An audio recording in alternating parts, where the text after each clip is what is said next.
Welcome the gallery, staff and councillors to the Council's December Ordinary Meeting. I'll open the meeting with acknowledgement of country.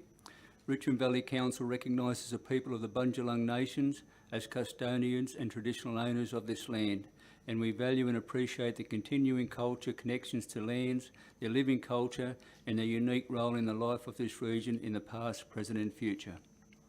Acting General Manager Jones, could you read the prayer, please? Dear Lord, we meet to serve our community, to use our resources wisely and well, to represent all members of our community fairly, to make decisions that promote the common good. We recognise our responsibility to the past and the future, and the rights and needs of both individuals and the community. As trusted servants, we seek blessings on our deliberations and on our efforts here today. May we act wisely and well. Amen. Thank you. Next item is public access and question time. I believe there was no requests by the closure of date. This morning about 10ish I got a request to address council. I said to Julie, I think it's a bit late. If we start 10 o'clock, the next one will be 12 o'clock, 2 o'clock, and then we won't have control of it. But the reply was sent to the requestee and they have submitted what they were going to say, so councillors have got a copy of that. Apologies, we have one from the General Manager, Vaughan McDonald, who is actually in Sydney on council business. Could I get someone to move that, please? Councillor Morrissey, seconder. Councillor Lyons. I'll put that. All those in favour? Carried. Just before we get further in, there's no mayoral minute, but I'd just like to say as the Mayor, I'd like to thank the staff members, Lisa and Elisa, for the Christmas decorations in the chamber this evening, and I think it just brightens the Christmas festivity, so thank you, ladies. That can be passed on to them, please. Confirmation of the minutes on page 6, item 6. I'll get a mover, please. Move. Councillor Humphrey, second. Councillor Cornish. Is everyone pleased with the accuracy of those minutes? Put that motion in. All those in favour? Matters arising out of the minutes. Has any councillor got any matters arising? No matters. Declarations of interest. Councillor's got any declarations? Acting General Manager, have you been handed any? I'm not aware of any, Mr Mayor. Thank you. Nil petitions, nil notice of motions.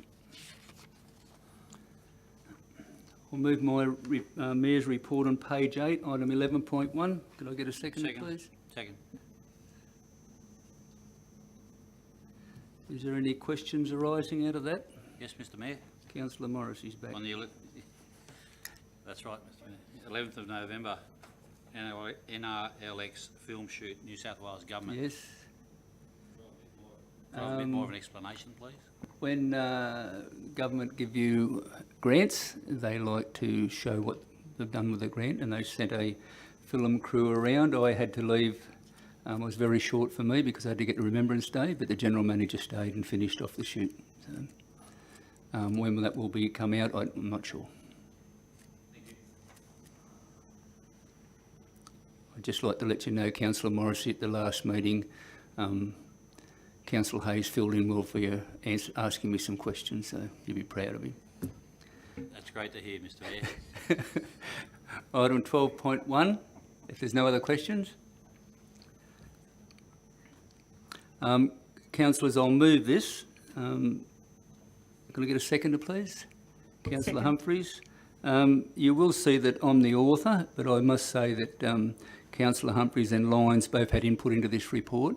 Unfortunately, I'm advised that the program only allows one author, so otherwise I'd have those councillors' names there too. So thank you for those two councillors for submitting their thoughts. Any councillor of those like to speak, that's quite welcome. You'll also note that on the attachments you have a record of the decisions. That starts on page 23 of the attachment. So if there's any questions? No, well, I'll put that motion in. All those in favour? Carried.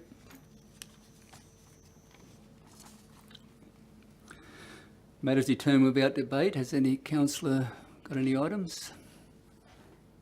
Councillor Simpson? 16.2. Sorry? 16.2.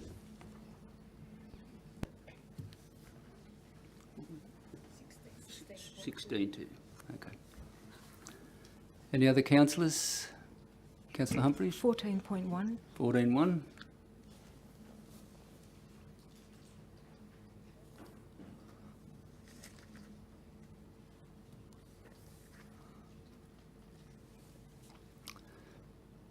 Any other councillors? I'll call 16.1. So that leaves item 15.1. I need a motion to adopt 15.1. Second. Councillor Humphries, was that you? Who? Second. Oh, Councillor Hayes, sorry, I had my head down. I'll put that motion then. All those in favour? Carried. 14.1 on page 11, Councillor Humphries. I'd like to move the recommendation as written, Mr Mayor. Seconder. Oh, see, Councillor Wood. Councillor Humphries. No, that was no name. Councillor Humphries, when I you're was ready. waiting with bated breath to know how it finished. It was sort of just, Mr Mayor, I just wanted to pull this out because I always feel like it's worth appreciating and acknowledging the people who put in submissions, and it was quite a good number of people who put in submissions. I do note on page 13 it says that many of the concerns raised will be addressed in the future concept and the detailed design. I guess I just wanted to comment that reading the document, a number of years ago when my husband and I rode the Otago Rail Trail to, find out what was so exciting about rail trails and what they could bring to a community, I had no idea that a document like this could be prepared with designs, could be prepared for Richmond Valley Council and Casino. And there's just so much, there's so many interesting infrastructure design things happening in there, like all the extra car parking at Primex and just doing up the railway station to make it, just bring it back to all its former glory and to be used by tourists and locals alike. And then the fun aspect of it, like where they talk about the Bentley precinct where, we can ride out there, and even if we just want to check out the campers and the people in teepees, they can go stargazing. Well, people go all over Australia to see stars, and we have some of the most amazing skies, I believe, in the world, so they will do that. And then what was the rope climb, where there might be a rope climb where people will be able to go out as a family and play, on top of one of the hills and perhaps have a rope climb. Now, I know these are all just concepts, but if half of this gets up, the tunnel precinct, like I read a paragraph there, and just that paragraph alone out of this whole document would make me want to get on my bike and ride here. So I'm just so amazed and so excited for our community to go ahead with the second phase of the rail trail plan.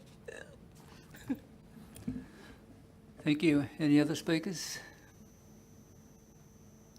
I know there's a lot of businesses in town asking me questions, how long is it going to take? They're excited about it. They can see the benefit to the economic side of the council and the community, and I'm looking forward to it myself. But naturally, as we all know, it's going to take time and there's procedures to go through, and there will be more consultation with the landowners. But it's underway now, and with this is adopted, it's all pedals will be turning sooner than later, hopefully. So thank you. Any other speakers? Put that motion in. All those in favour?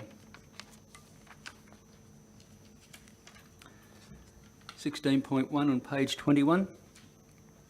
I'll move that. Seconder? Second. Councillor Simpson.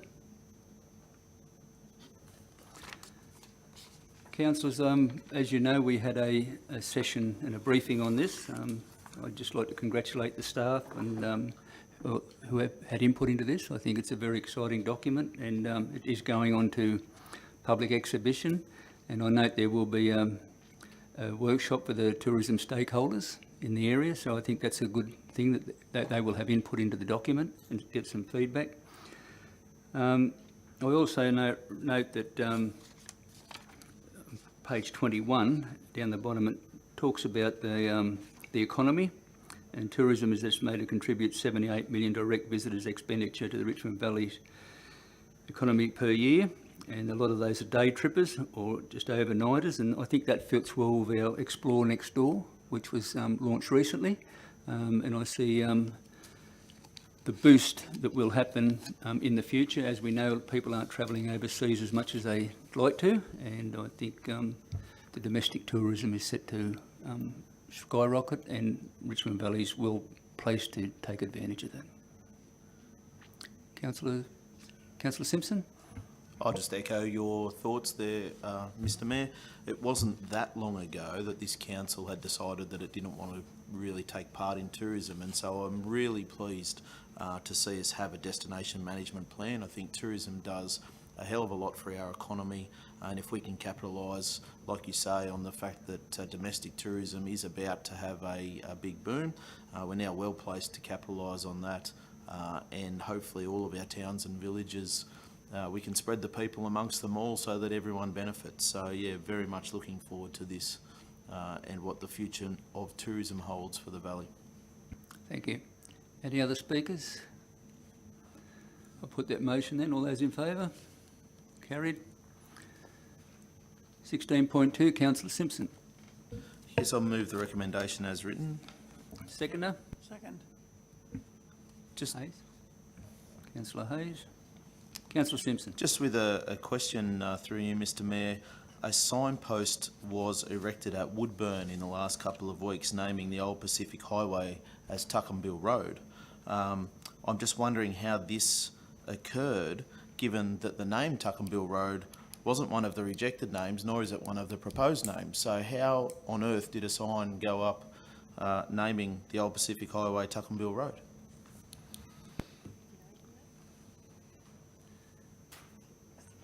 Mr Gator. Through you, Mr Mayor. Those signs were actually put up by mistake.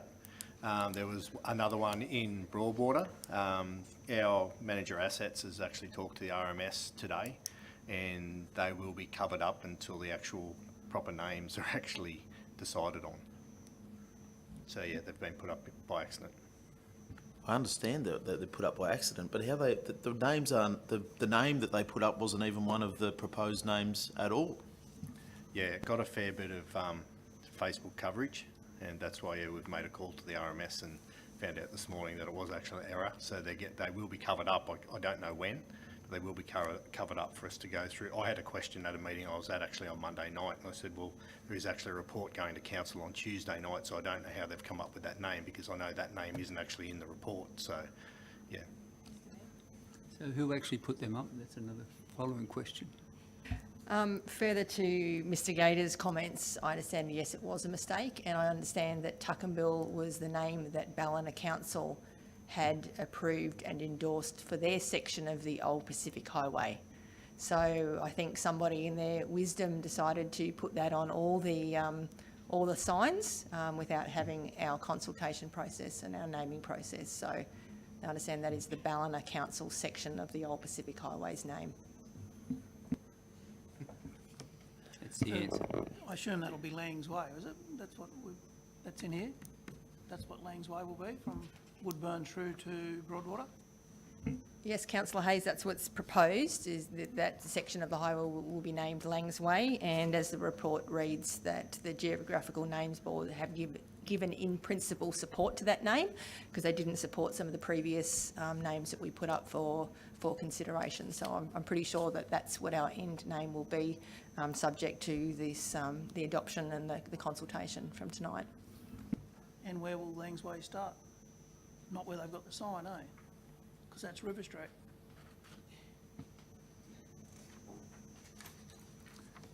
It says it runs between Woodburn and Broadwater townships.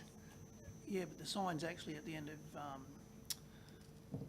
what's the street you turn off to go to? Duke? Is it Duke? No, it's not Duke. No, the next one. The one you turn off to go to Evans Head. Alfred Street, sorry.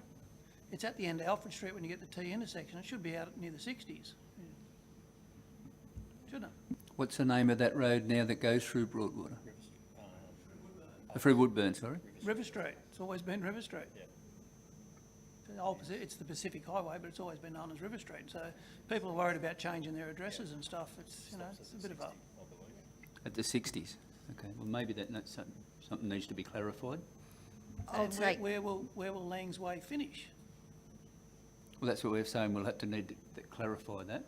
When it goes out to public consultation, we'll need to have that defined, exactly where it starts, where River Street finishes.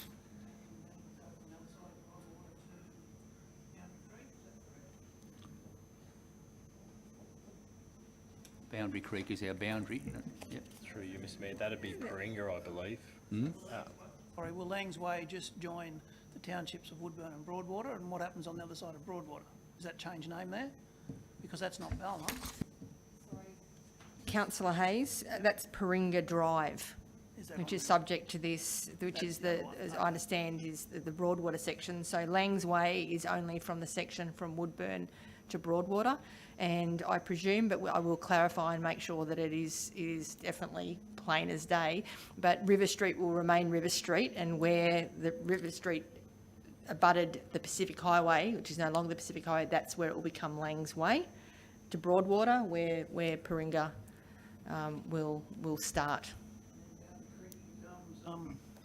Tuckenbill Road through to Wardell. Oh, through to Belknap. I'm not quite sure exactly where that will start and finish with the boundaries of the two local government areas, but from tonight's discussion we will definitely clarify that, and we can provide council with an update and possibly a map that actually defines where these names start and finish when we get confirmation from the Transport for New South Wales. To me, it's just one road. It should have been the old Pacific Highway. Would have been a lot simpler. I think it They really... won't allow that as a name, Councillor Hayes. There's many bits of the old Pacific Highway, and we have to conform with the Geographical Names Board Convention, and hence, we're redoing a number of names that we've previously consulted and discussed in council because they weren't accepted because there was similar names within a 30-kilometre radius, or they won't take those naming conventions such as the old Pacific Highway. So I'm pretty sure, as I said, that the names that are proposed in this evening's report, given they have had in principle support and approval, they should be the ones that we will end up with in these various locations. A lot of these names that we're proposing have had community consultation, but I notice it will still go back out for further. Yeah. So when that does go out, we need to define exactly where they will start and finish in that public consultation. Mr Mayor, how long will that, is it the same amount of time for this next public consultation, even though some of them have been pre-approved? Is it any different, or it'll just be the 28 days? Or?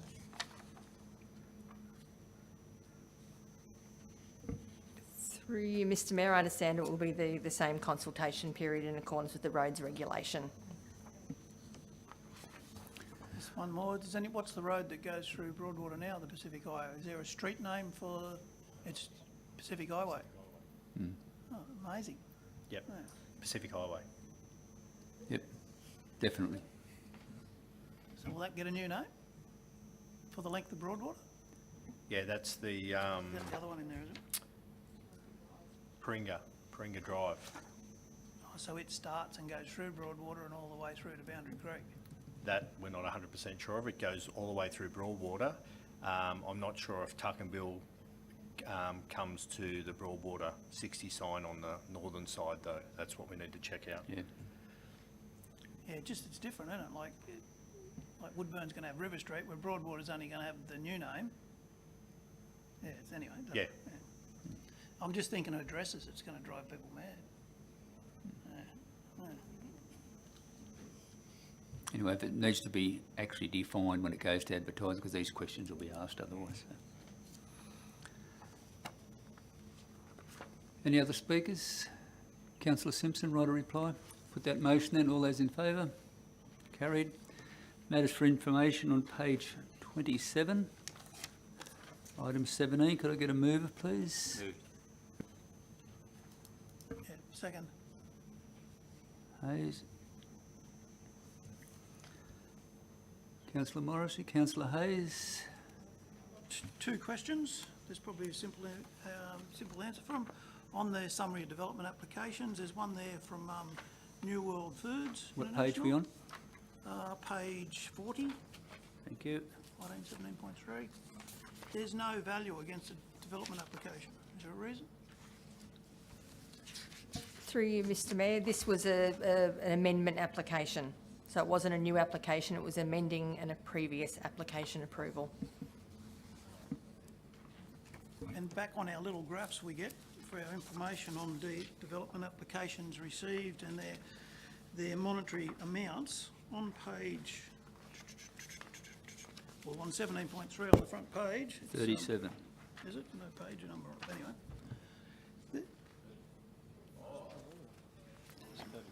Sorry? Page 35. 35, Yep. sorry. Yeah, it's not numbered, but anyway, page 35. Yep. If you look at Oh, right. 2018-19, for instance, it shows the graph fallen short of $4 million worth of value for that month. You go over the next page, which is page 36. Down the bottom there, the green is for the same year, and it shows forward of $5 million. It's $1 million difference. Or am I reading it wrong? That's a month. So go from 2018-19, the blue on page 35. It just falls short of 4 mil. Then when you go over the next page, I assume it's the same type of graph for the same period, the green pushes up to $5 million.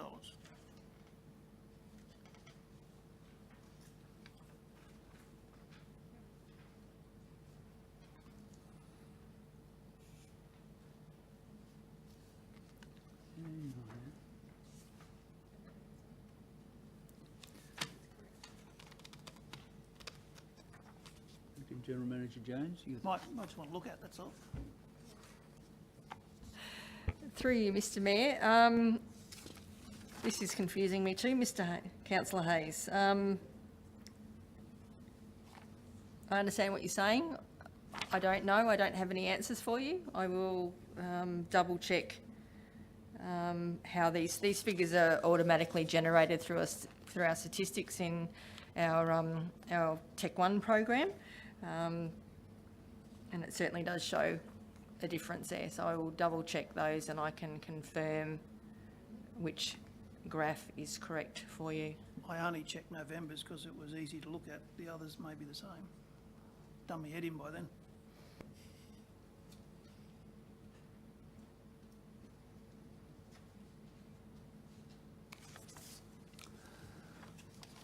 Any other questions? I have a question on page 44, please. It's about the new e-planning.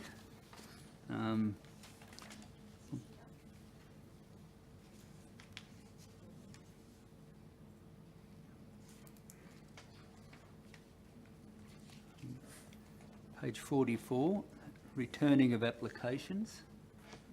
This is most probably for the Acting General Manager. I just a bit concerned, I know it's state legislation and we're required to adopt it, but Council will contact applicants before returning applications expire with a return and what is needed to be changed. They cannot, an application is submitted, it cannot be amended by Council or the applicant. If a selection is incorrect, the only option is for Council to return the submitted application.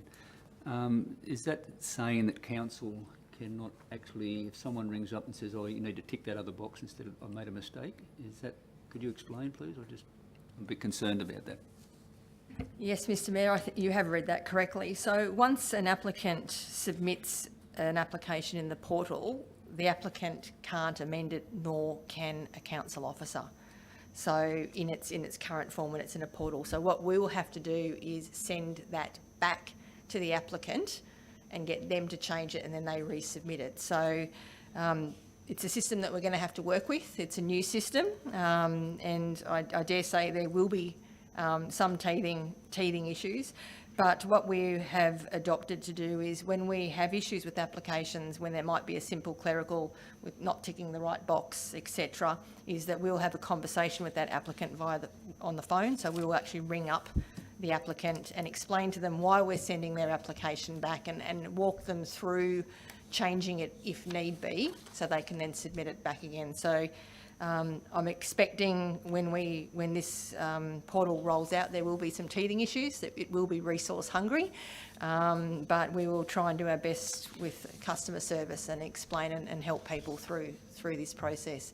It is a process that has come from the state government, and we have to have it. All applications as of 1 July 2021 will be lodged via the portal. So we have a 6-month period from when we go live here at Richmond Valley Council on the 1st of January to the 1st of July to sort of test it out and still be able to have applicants submitting paper copies of applications. But as of 1 July 2021, everybody submitting an application will have to use the portal. So we've got 6 months to iron out any kinks, and we'll be working with our community to make sure that it's as smooth as possible. I'll take the opportunity now to give a shout out to, there's a number of staff that have been working tirelessly on this program, from IT to our administration staff to our professional planners and building certifiers. And we've also had significant help from some neighbouring councils, and again, a shout out to Clarence Council. They've had the portal up and running for many months now. We've been engaging with them for most of this year and learning from their rollout of the portal and their mistakes, and so hopefully we'll be ahead of the game. And Clarence Council has been invaluable, providing our assistance to Richmond Valley with regards to the portal. So we'll see how it goes, and we'll do our utmost to make it as smooth and easy as possible for our customers. I'll just ask you a question, you might be able to answer it. I thought the portal was there for you to lodge, and then council actually could see the portal, and then when all the information was there and everyone was happy, that's when it got lodged. Is that not the way it works? In a nutshell? Councillor Hayes, yes, that is how it works in a nutshell. There is basically a hold point. So as an applicant, if you submit an application to council, we will be doing a cursory sort of check and assessment of that document to make sure everything is there that meets our needs. Then we will ask the applicant to formally submit it, and that will be by a trigger of a payment. So until such time as we've got a pretty well a full and proper application, we won't be asking the applicant for a payment. Once that payment is made, then technically it becomes an application on our books, where the good old clock starts running for our processing times. So there's a little bit of toing and froing at the front end with regards to the lodgement and the payment.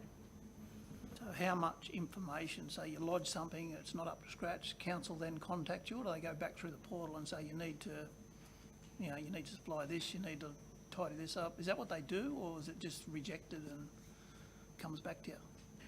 Councillor Hayes, that's what we'll be doing at Richmond Valley. We'll be making those phone calls, similar to what we just spoke about. If there's a fundamental sort of clerical error with an application, we'll be making those phone calls and speaking to the applicant and assisting them and walking them through the process to get it right. Will, just a question through you, Mr Mayor, will payments be accepted online, or is that something that people need to still go to offices to make the payments? Acting General Manager. Through you, Mr Mayor, payments will be able to be made online. I think that report says something about bill be paid, doesn't it? Correct.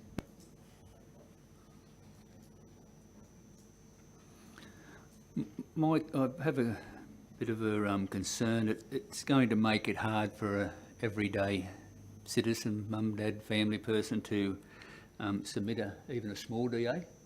So that's going to come to a cost to those people in our community.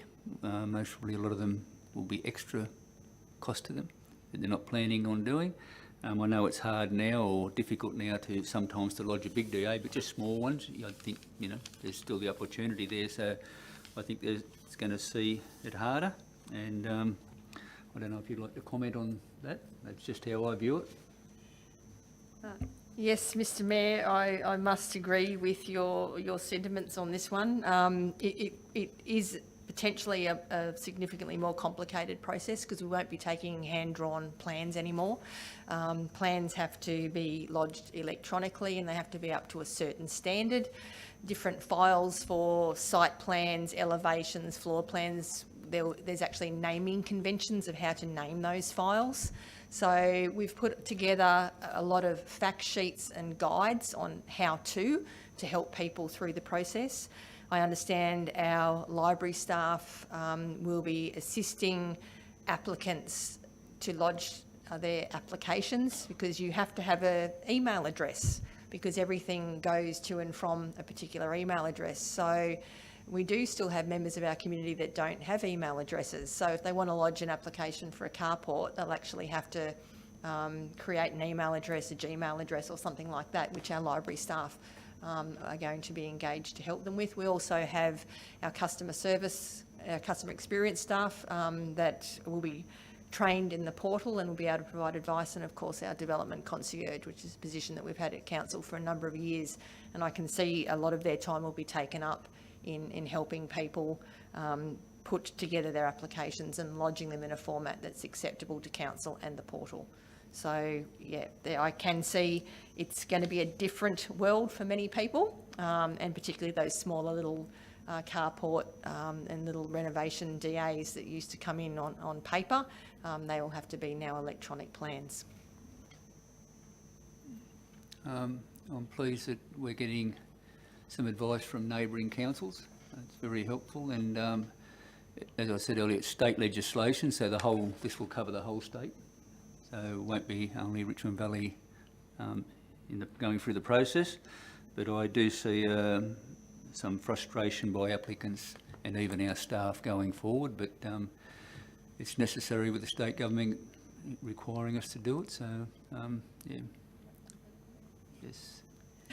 One further comment to that, so it's not all negative. That whilst there might be a heavier resource load with regards to customer service to our applicants during the initial stages of rolling out of the portal, I can see some benefits and cost savings with other areas of our organisation. Given this is going to be all electronic and online, there will be resource savings in other areas such as our records department and our admin sections, which often used to stand at photocopiers and scan documents and put things into our electronic records management system. That all took time. So with this portal system, a lot of that he's alleviated also. So, hopefully we'll find that nice little balance in the end, but I think initially we've probably got 6 months that we need to really work hard and get as many people up to speed and help them as much as possible before the 1 July date.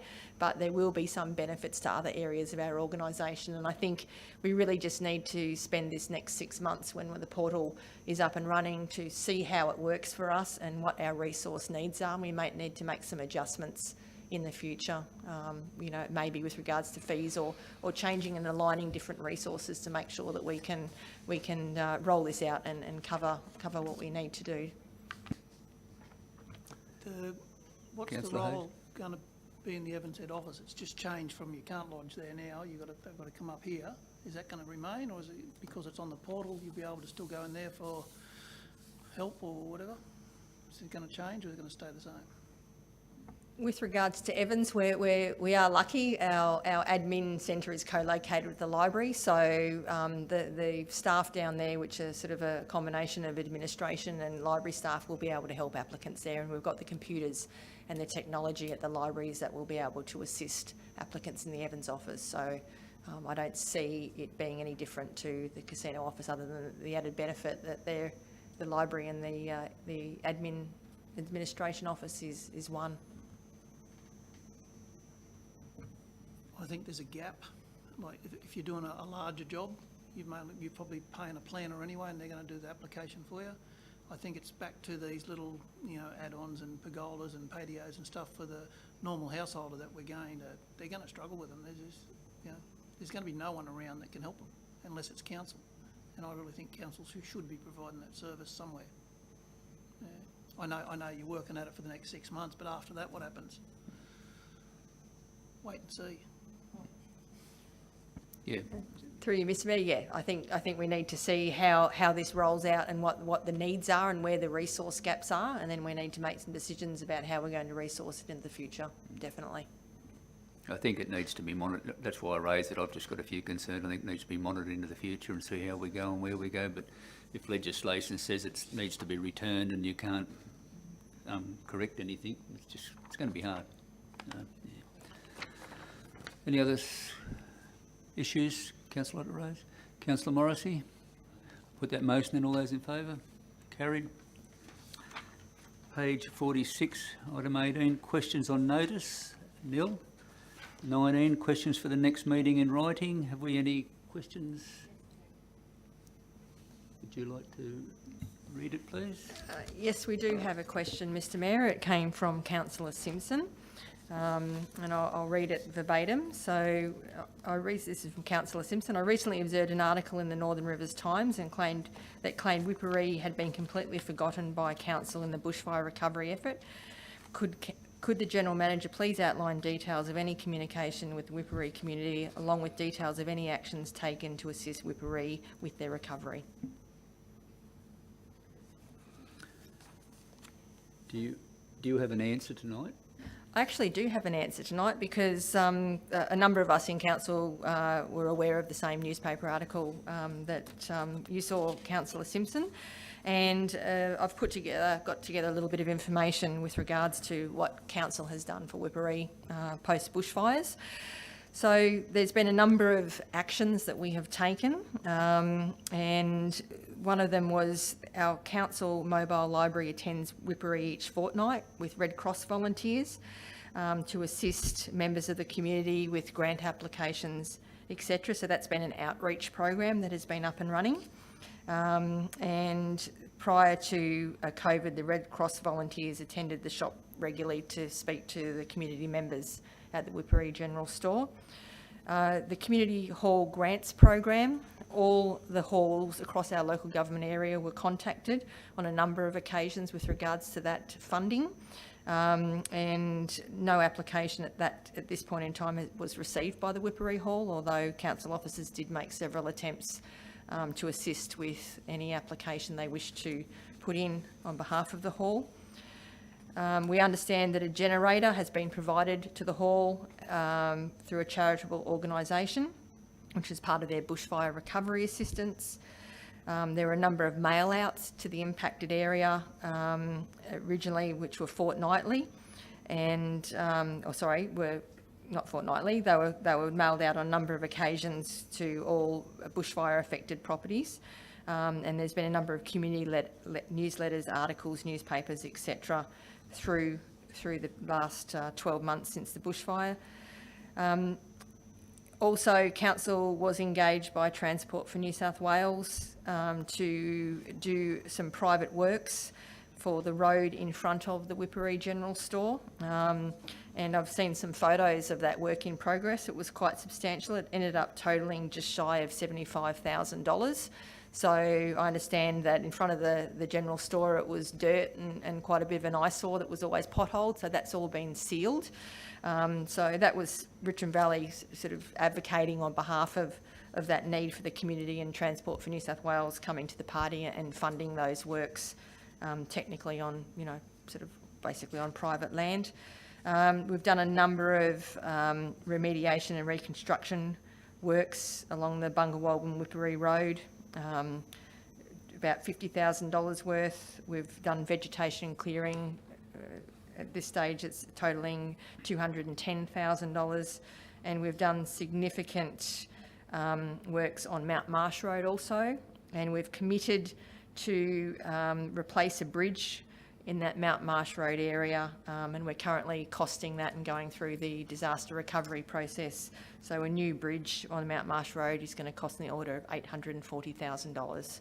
So from what has been provided to me, there's been a fair bit of support to the Whipperee community. I'm quite comfortable that through the outreach program and communications that council has put in the time, outlining any community grant application or personal ability to apply for various grants and government funding and through non-government organisations also. that Whipparee has been considered, and we've responded appropriately post bushfire.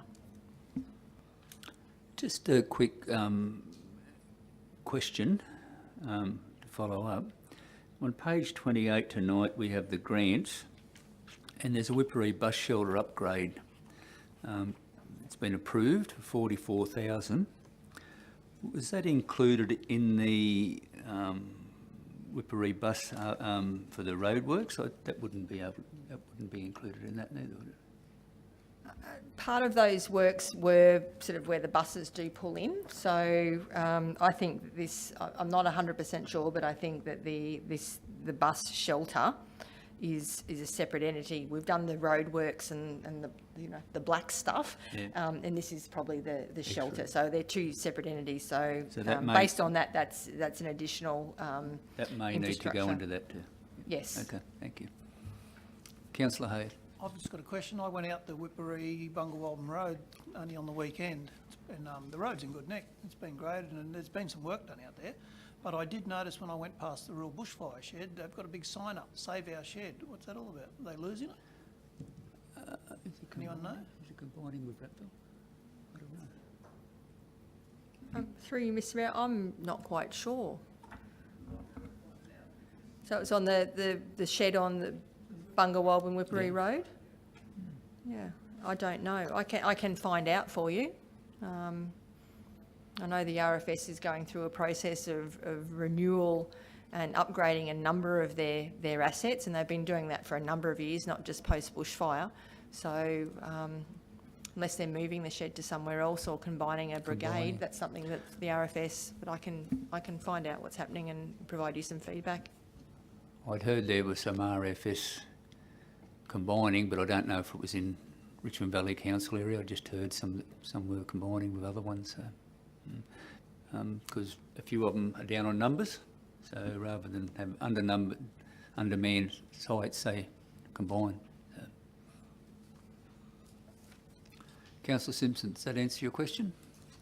Yes, thank you. Of course, it's always a little concerning when you read articles like that are, one-sided, and council wasn't able to have the opportunity to respond in that particular article.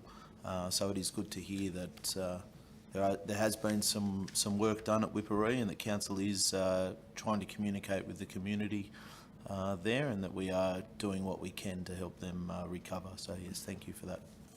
And it is disappointing when a newspaper only prints one side of the story. Councillors, we now have matters referred to closed council. Could I get a mover to go into closed council, please? Yes, Mr Mayor. Councillor Morrissey, seconder. Councillor Lyons.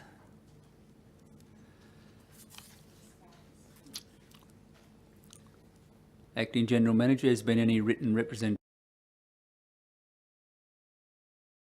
Could you read the representations, please? No representations, Mr Mayor. Are there any verbal representations from the members of the public? No. Put that motion then. All those in favour?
to read the resolutions from closed committee, please?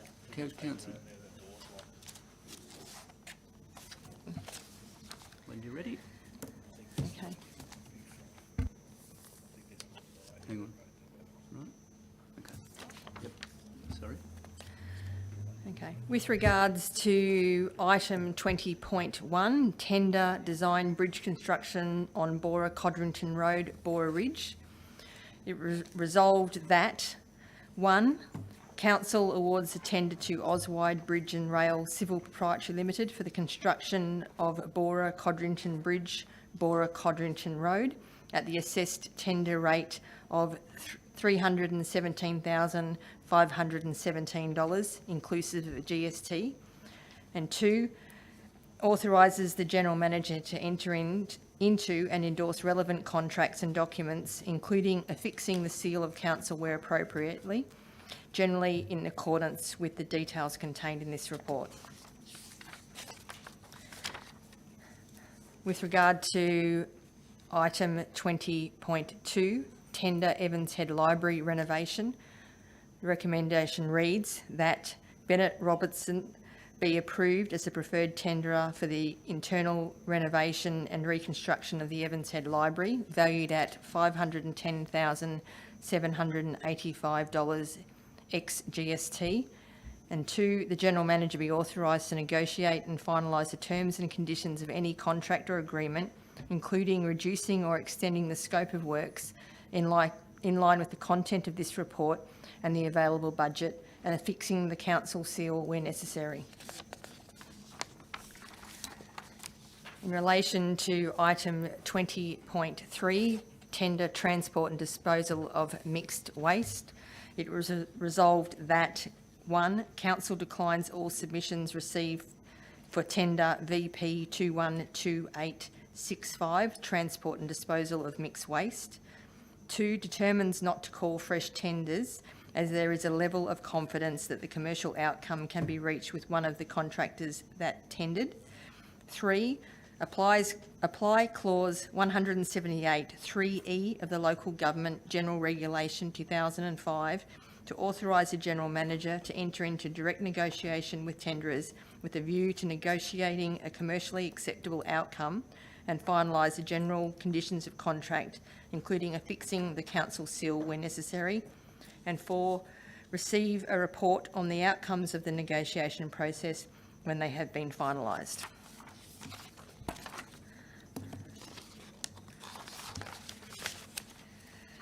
With regards to item 20.4, tender rock face stabilisation Manifold Road, Bentley, it was resolved that 1, council awards a tender to Pan Civil Proprietary Limited for the draped mesh rock face stabilisation system construction on Manifold Road for the tender rate of $223,905 inclusive of GST.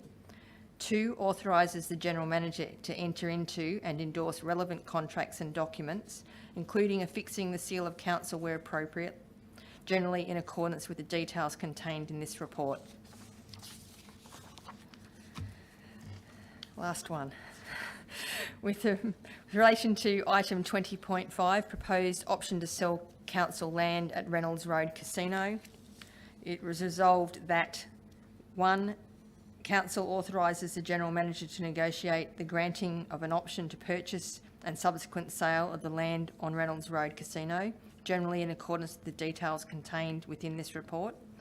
And 2, authorises the General Manager to enter into and endorse relevant documents, contracts and transfers, including affixing of the seal of council where appropriate for the option to purchase and subsequent sale of the land, generally in accordance with the details contained within this report.